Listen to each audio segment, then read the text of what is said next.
It's another one.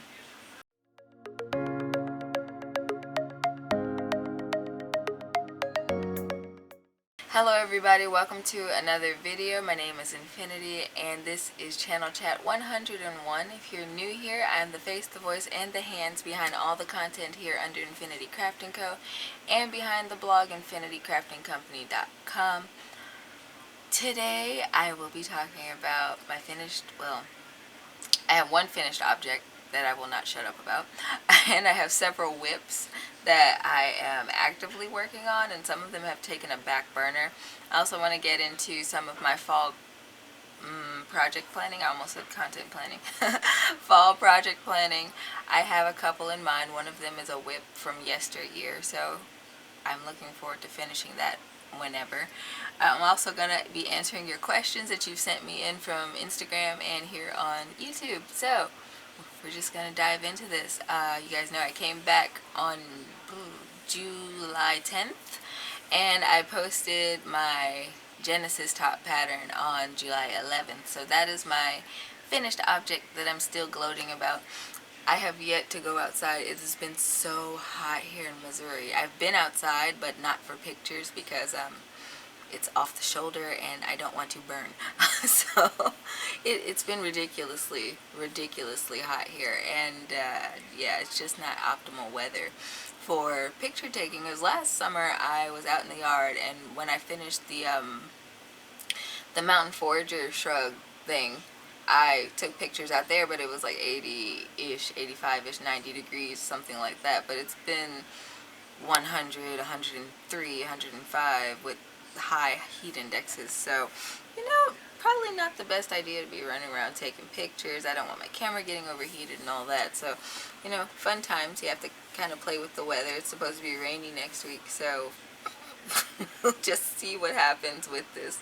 I'll probably end up in the off season taking pictures in it. I don't know if that's unfortunate. Probably not. At least it'll be cooler.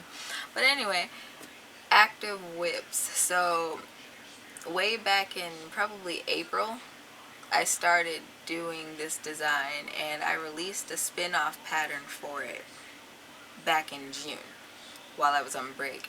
And there's not a whole lot of inspiration.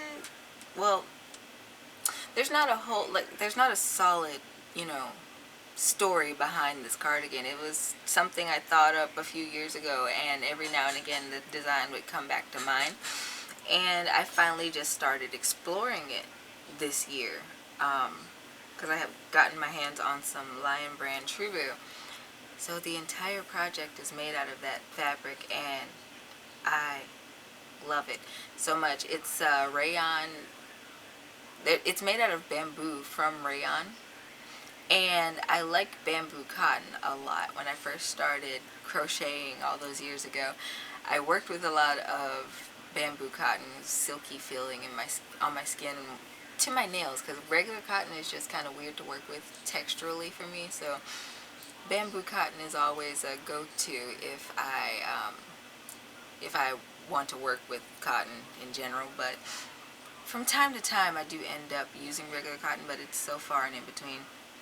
But anyway, I decided to make a kind of a duster cardigan, I guess, for the summer. So you guys might remember that rice cardigan that I put out in the middle of June.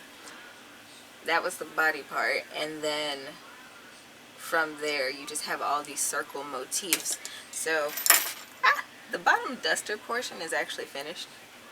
I'm just working on the sleeves now, and I have about half of my sleeves done.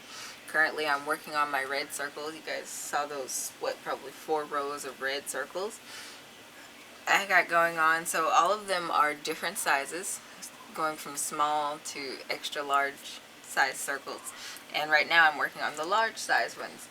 So I think I might need to put 20 on per sleeve, and right now I have maybe 13, maybe 2, 6, 8, 10, 12. Oh, exactly 13. I'm good. So I'll be, once I get to 20 on this one, I'll get to sewing them on and figuring out if I need more or less at that point. The sleeves are more of an experiment as opposed to, I guess, the duster part where I had it laid out on my blocking mats on my craft table before everything got moved around. I was able to lay them out and be like, I know exactly what I need now because, blocking mats have the little 1-inch squares and you can kind of do your eyeball your measurements like that. So that's been pretty cool. This has been a lengthy project. We are now going into August, so hopefully I can get this done and out of my hair because I really want to be able to wear this at least once. The other one that I want to make is going to be a mixture of green and blue because I've been wearing a lot more green and blue, honestly. As far as colors go, those are probably my go-to colors apart from like gray. So definitely looking forward to that one, but this one I think I will always love because it is my first. I've also been rounding up all of my handmade stuff, and maybe one day I'll sit up and go through all my handmade stuff, but I have quite a bit of I have quite a few garments that I have stitched up over the years that I've been able to just wear around, and I love each and every last one of them. They're almost all statement pieces. So yeah, maybe one day I'll hop on and talk about those. And I'm going to set this to the side. I feel like I should be done with the Circle Madness by the end of July, and then maybe I'll put out a material list on my blog for it like I did with the Genesis top. What else am I working on right now? I guess I can also talk about this chunky thing that I've cast on. So I think I was finalizing the Genesis top pattern, and then maybe I wasn't really ready to work on more circles at that moment, or I felt like I didn't need to. So of course, the logical, progression from that is to cast on something chunky. And it was right after I said, I don't think I want to knit anything else, but because it's so, like, the yarn is so thick that I'm using, it's going by very quickly. I knitted most of my yarn within a few days. So it was a very quick moving project. I was thinking that for the fall I would work on 2 of my patterns. This one has been brewing for a while. I think it was back in March. Yeah, I think it was back in March when I came back on. I talked a little bit about a stitch that I kind of designed, I guess you want to say. Designed, modified, what do you want to call that? I'll say modified. So for the longest while I had been admiring the spike stitch in crochet. And so I'd been looking around for a pattern to do it in knit form. Because I was like, this would look nice on a sweater or something. But I couldn't find it. So I was like, well, you know what? It's just time to swatch. So I did swatch, and it's over on the wall. I should get it.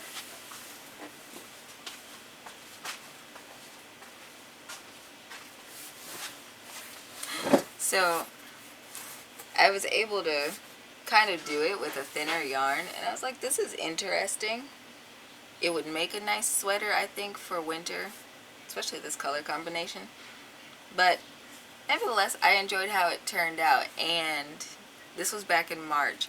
So as the months went by, I had been avoiding showing it off because I wanted to make sure that I could replicate it again, and I was able to do that. So now I have this whole sweater vest thing going on that I have to look and see if I have a blouse to wear underneath it, like a white blouse. I think that would be a good pairing for that. Can't wait to finish it. Can't wait to finish it, which will come sooner rather than later, again, because it's such a thick thing. But this is also my first time making a vest, so that process is interesting because I'm going about it still in panels, but the shaping is different from what I would normally do for something knitted. So just experimenting with that process has been really fun also. I can't get over how many strings that I have snipped and woven from this cardigan, though. It's ridiculous.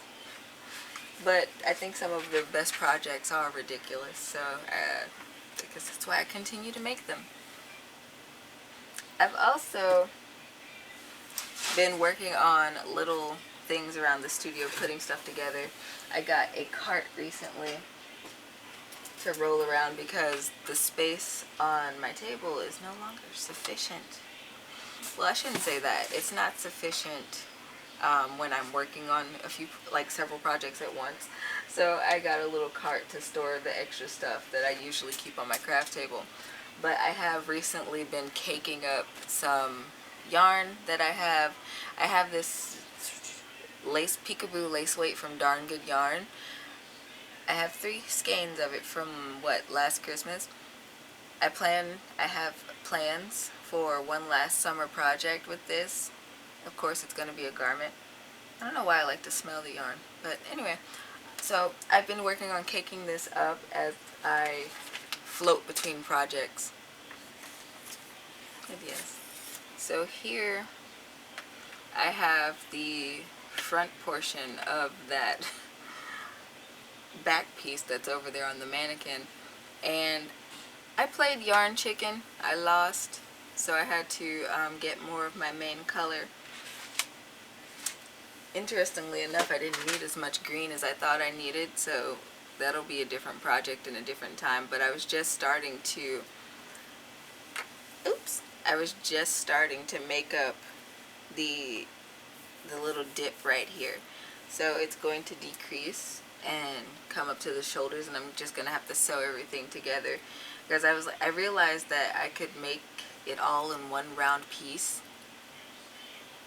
but I didn't want my stitches to be upside down. They would have been upside down. So I was like, panels it is. Panels it is. And I ended up going right back to my straight needles, because I had to eventually get some circulars in this size. So that's holding all my other live stitches right now. Anyway, I look forward to jumping into this. I'm trying to think, was I waiting to do channel chat before I brought this over? Probably. I don't know. But one way or another, I'll end up working on this again really soon so I can get it done. I don't know if I'm going to release the pattern this fall, but it's definitely a fall project that I'll be leisurely doing as the semester progresses and I'm busier, because it does move so fast, and it's just something meditative and busy. I like to keep my hands busy. I suppose the other fall project that I'm going to be working on is that pocket shawl that I show off every now and again. It is such a pretty color, and I think I stopped it. Well, one, because I was working on other things, but also I was trying to determine what I was going to do across the middle section, because I have like 24 stitches of just stockinette. It's not very much, but coming out of the pocket area, and I was thinking that I would do some kind of diamond cable or something with it. I haven't decided on that, and I put it in another basket across the room right now, because it's kind of on a back burner right now, I suppose. I don't know, like I said, I tend to have a lot of ideas that float around in my head, and I just, I go for them. Sometimes they get completed quickly, sometimes they don't. So we'll see how that one progresses over the fall as well. I don't think they'll be completed by any dedicated time, but I look forward to showing off the WIP pictures, because the yarn is pretty. Can I just say, I have been adoring these little baskets that I get from the Dollar Tree here recently. I like to bounce around and go to the different ones in my city. So the one that I went to first had the dark blue ones. This one had like the coral pink ones and some mint ones, and I love mint green. So I had to snatch up a couple. And so I'm just kind of collecting these now. They make the perfect little project baskets for me.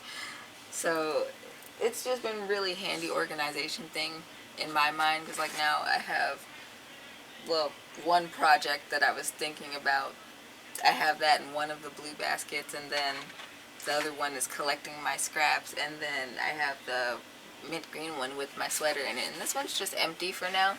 I refuse to fill up all 4 of these baskets at the moment.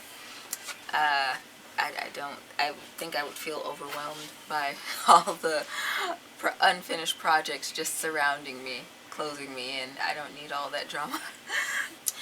Alright, now it's time for my most anticipated part of this video, your questions.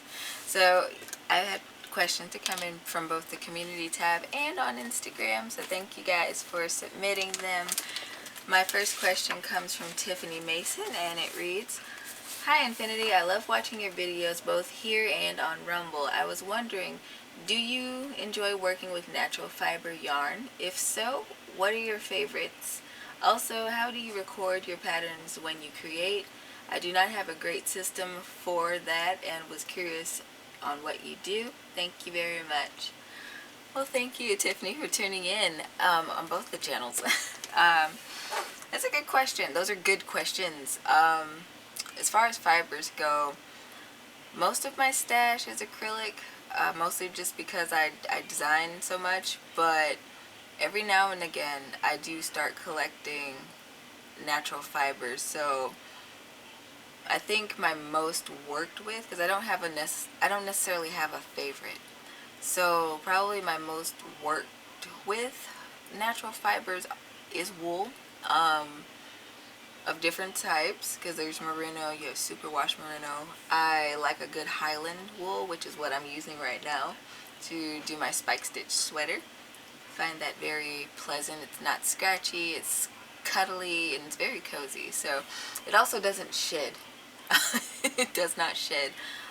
Some yarns like that tend to have this little, I don't know, pointy, sticky fiber thing in it, and it could be a lower grade wool, I don't know, but it's not pleasant to work with, and it just makes you itch when you work with it, unfortunately. I do like working with silks. Specifically, I work with recycled silks. Actually, the Peekaboo lace weight yarn that I use for my summer ecstasy top, Jesus, from last year, that was a recycled silk roving yarn. It's just lace weight, and I really enjoyed the flow of that with a wooden crochet hook. So there's that. And then I guess one of the old favorites, quote unquote, that I have used, they're usually derived from bamboo, so like a bamboo cotton, or in this case bamboo rayon made from bamboo. I like the texture of bamboo yarns. They're very soft, very squishy. They're perfect for summer garments and for baby things. I think it's very cute. So texturally, that just works out the best for me, also because I don't really like working with cotton yarn. It's a whole weird thing, but I find that the bamboo cottons are a lot more texture friendly, I guess, if you're sensitive to texture. So yeah, those are probably my top 3 things that I use in the natural fiber world. Natural fiber world. That is a tongue twister. As far as my pattern recording goes, usually, I talk about this a little bit. Usually when it comes to my patterns, they come to me at random times. And so I'm either always with this sketchbook, like one of the mini sketchbooks, or my regular sketchbook, or something to write or draw on. Because if I come up with a really good idea, I like to do a rough sketch of it and I date it.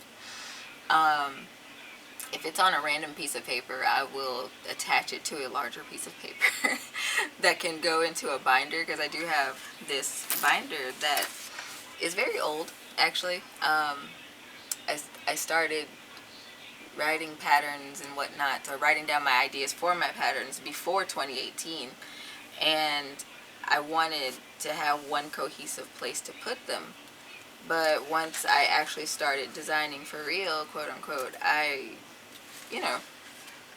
added in different tabs and things to divide them. But nowadays, like I said, if I design something on a random sheet of paper, I'll attach it to a larger piece and date it, and then from there I can make a little booklet, so to speak, because that's what I've done with this Oculus cardigan here. So it started off with a sketch on well, actually, I started with the material list first. So 2 days before I drew this, I started with the material list on the 16th of April. And I've just been able to add to these 2 sheets of paper until I basically have my full pattern. And so since I wrote on something that I can't really put in a binder and I don't want to punch holes in my instructions, I do have sheet protectors laying around that I can put these in and just put them in here. And my binder, it's a little chaotic right now. My system is also not the best. Fortunately, I have tab dividers in here and separate my designs between the blankets, the garments, which is the biggest section, and amigurumi, or just random ideas at the very back. So I don't have a solid concrete system for it, but I do what works for me. I sometimes also use post-it tabs, so you could color code things if that makes it easier for you to find stuff in your binders or wherever you store your pattern designs. I know sometimes I like to associate colors with certain things, so I'll color code my tabs and put them in there. Or if I'm working on something and I unfortunately put it in the binder while I'm working on the pattern, I put a color tab on it so I can easily find it again because otherwise it'll be lost for a while and I'll be winging it. So I hope that answers your question. Sorry I don't have a real solid plan for recording things. I just kind of write them down as I go and store them accordingly. This next question is from the Chillest Otter over on Instagram, and they ask what inspires me the most. And I did respond to this. I'd said that, to be able to explore my creativity and share it with other people, I think nowadays that is a huge motivator, a huge inspiration behind what I'm doing, especially as I'm moving Infiniti Crafting Company into something more full-time. I've come to realize that yes, if I wasn't doing this, I'd be doing my actual artwork and building my portfolio that I haven't been doing recently. But I would be creating in some shape, form, or fashion, and I would be sharing it with other people. So, that's probably what was kind of behind being an art teacher, as well as just wanting to help other people or inspire other people to do things and to be creative. So, it's all just come under this one little umbrella, I suppose, of me doing my content creation thing. And so, being a designer can have its ups and downs, but I think that being able to get up and come over in my studio, what does that sound? Coming over in my studio, and turning on this camera or just coming over here to doodle and design or record stitch tutorials, I think that allows me to explore things. Sometimes when I'm sitting over here just doing stitch tutorials, I will think of a design at random. Like, oh, this would make a nice coat or a nice sweater or a scarf or something. And sometimes I go for the design and sometimes I don't, but I think having that freedom to do that and then, sharing it with a bunch of people that want to listen to me talk about projects for an hour or so, I think that that's a really nice feeling, and that just makes me want to keep coming back over here and turning on the camera. So, yeah. I guess it's not really profound, but it's what drives me forward. It's what inspires me to keep doing stuff. I don't know. I'm such an awkward potato when it comes to explaining deeper things, but I hope that was sufficient. Anyway, I'm going to quit rambling. I appreciate you guys. I appreciate you guys submitting your questions. Feel free to hop on that community tab or in the comment section of this video and submit more questions, and I'll hop on again pretty soon and answer more of them. I think that will be fun. I actually, as awkward as I am, I actually do like Q&A. I spent the first 3 years of my working career doing like leadership, where it was a lot of question and answer and orientation and stuff like that, and I really got a thrill out of it, you know. Sometimes you got some really interesting topics that would come up in those orientations, and it's like, okay, well, you know. And just it's interesting to interact with other people's personalities and be able to give information and stuff like that. So anyway, I hope you guys will want to continue this Q&A with me in the future. I'm gonna hop off and get back to sewing my circles, and until next time, guys, happy making.